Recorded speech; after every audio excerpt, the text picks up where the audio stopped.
Hello friends, welcome to the फतेस family. हम आ पहुंचे हैं मोन्यूमेंटो ऑश कॉम्बाटेंटेस दो अल्ट्रामार म्यूजियम के पास। ये म्यूजियम 1961 से 1974 के बीच अफ्रीका में चले पुर्तगाली कोलंबिया वॉर में अपनी जान गंवाए जाने वाले सैनिकों की याद में बनाया गया है। आपस में जुड़ते दो पिलर पानी के बीच से निकलते हुए ऊपर जाकर एक दूसरे के करीब आते हैं। पिलर के चारों ओर बना ये साफ ब्लू पानी का तालाब उस विशाल महासागर का प्रतीक है जिसे पार करके सैनिक अपने मातृभूमि से दूर जाकर लड़ने गए थे। जहां ये दोनों पिलर ऊपर निकलते हैं, ठीक उसी के नीचे मातृभूमि की लो शामादे पत्रिया चलती रहती है। ये अमर ज्योति देश के लिए जान देने वाले सैनिकों की अमर याद का प्रतीक है। इस स्मारक के ठीक पीछे बनी दीवार पर लगभग 11,000 शहीद सोल्जर्स के नाम ब्रॉन्ज की पट्टियों पर लिखे गए हैं। इस समय हम पोर्तुगाल की राजधानी लिस्बोआ में बेलम इलाके में स्थित कॉम्बाटेंट म्यूजियम के सामने खड़े हैं। यह म्यूजियम सैनिकों के इतिहास, उनके योगदान और बलिदान को समर्पित है। यह म्यूजियम 18वीं सदी के इतिहास इस म्यूजियम में सोल्जर्स के tank, artillery, armoured vehicles, weapons और military transport equipments deployed both indoor और आउटडोर का सामान रखा हुआ है। यह सिर्फ एक संग्रहालय नहीं बल्कि उन सैनिकों की स्मृति है, सम्मान देने वाला स्मारक भी है जिन्होंने देश के सेवा में अपना योगदान दिया।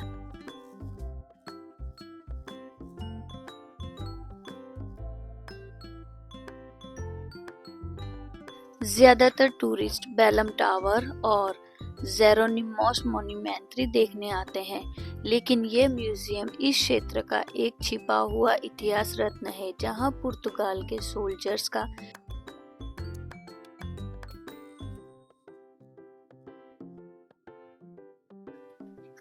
पोर्तुगाल के शहर लिस्बोआ के सबसे प्रसिद्ध ऐतिहासिक स्मारक में से एक है बेलम टावर, जिसे पोर्तुगीज में टोरे दे बेलम कहा जाता है। यह tower age of the discovery यानी उस दौर का प्रतीक है जब पुर्तगाल दुनिया के सबसे बड़ी समुद्री शक्तियों में से एक था। यह टावर टैगस रिवर के किनारे बना हुआ है और लगभग 500 साल पुराना है। पहले इसका इस्तेमाल दुश्मन जहाजों से शहर की रक्षा करने के लिए किया जाता था। आज ये यूनेस्को वर्ल्ड हेरिटेज साइट है और लाखों टूरिस्ट इसे देखने आते हैं। इस टावर को बनने में 5 साल लग गए थे। 1514 में इसकी शुरुआत हुई थी और 1519 में ये खत्म हुआ। फ्रांसिस्को दे अरूदा ने इस टावर को बनाया था। इस समय पोर्तुगाल समुद्र व्यापार और खोजों में बहुत आगे था। पुर्तगाली नाविक भारत, ब्राजील और एशिया तक समुद्री रास्तों से पहुंच रहे थे। राजा मैनुअल ने यह टावर इसलिए बनाया ताकि लिस्बन बंदरगाह की रक्षा हो सके, आने जाने वाले जहाजों पर नजर रखी जा सके और पुर्तगाल की ताकत दिखाई जा सके। इस टावर को दुश्मन जहाजों से शहर की रक्षा, यात्रा से लौटने वाले खोजकर्ताओं का स्वागत, समुद्र में आने वाले जहाजों से टैक्स लेने और बाद में इसे राजनैतिक कैदियों के जेल के रूप में भी इस्तेमाल किया गया। टावर के अंदर governors room, Kings room, audience hall, छोटी शिपयार्ड, ऊपर टेरेस जहां से शानदार समुद्र का दृश्य दिखाई देता है।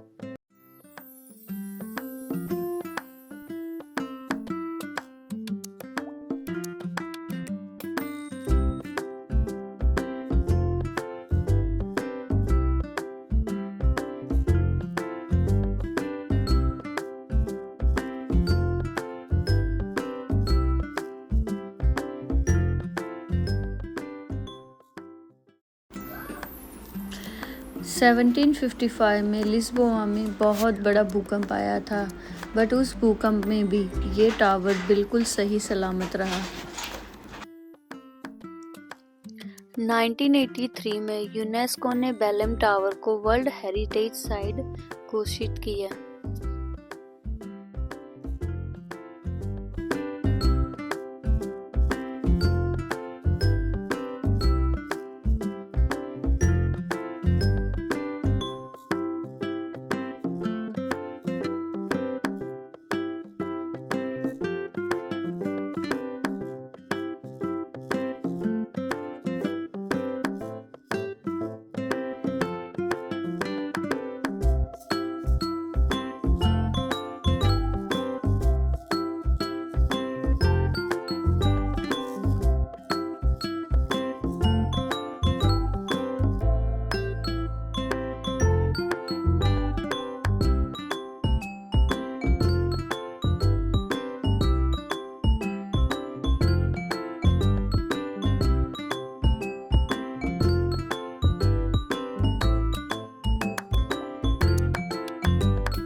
अब हम पहुंच गए हैं मोनुमेंट दु डिस्कवरीज।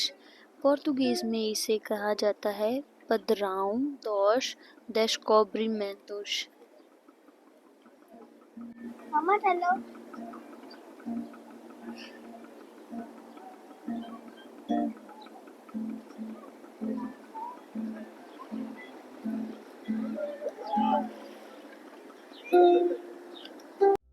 देखते हैं इंग्लैंड इंग्लिश ज़्यादा बोल रही थी, है ना England.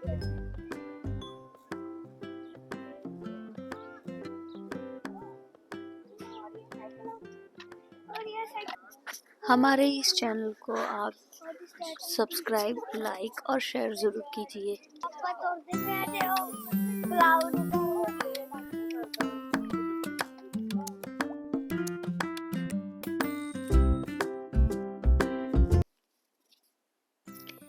The monument is designed in the shape of the prow of the traditional Portuguese ship caravel heading out the sea. इस शिप के सबसे आगे प्रिंस हेनरी द नेविगेटर की मूर्ति है, जिसके हाथ में एक छोटा सा शिप है। उनके पीछे दोनों तरफ पोर्तुगाल के इतिहास के 32 महान हस्तियों की मूर्तियां बनी गई है। इनमें इंडिया के समुद्र मार्ग की खोज करने वाले पुर्तगाली खोजकर्ता वास्को द गामा और फर्डिनेंड मैगलन शामिल है। यह मोनुमेंट 52 मीटर यानी कि 171 फीट ऊंचा है। सीते थक गया? ए सीते थक गया छे? दिखाई?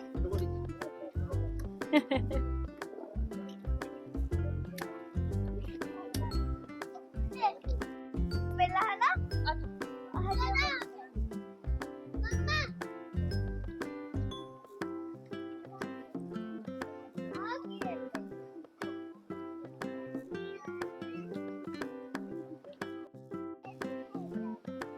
अब हम आ गए हैं बेलम टावर के सामने।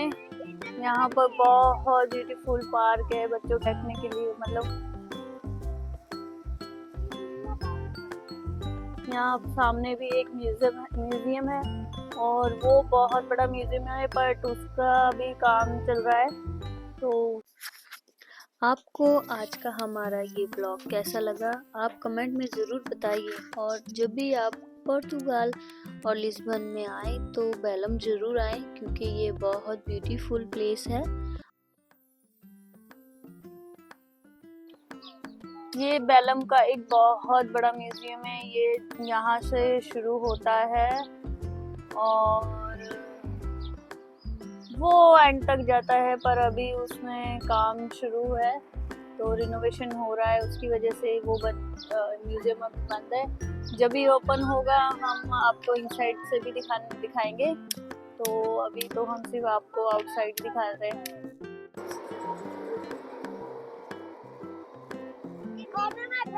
हम आए थे इवनिंग में, अब हो गई है रात, तो उसकी वजह से सारी जगह लाइटिंग शुरू हो गई है। तो वो फाउंटेन में भी बहुत ब्यूटीफुल लाइट्स चल रही है।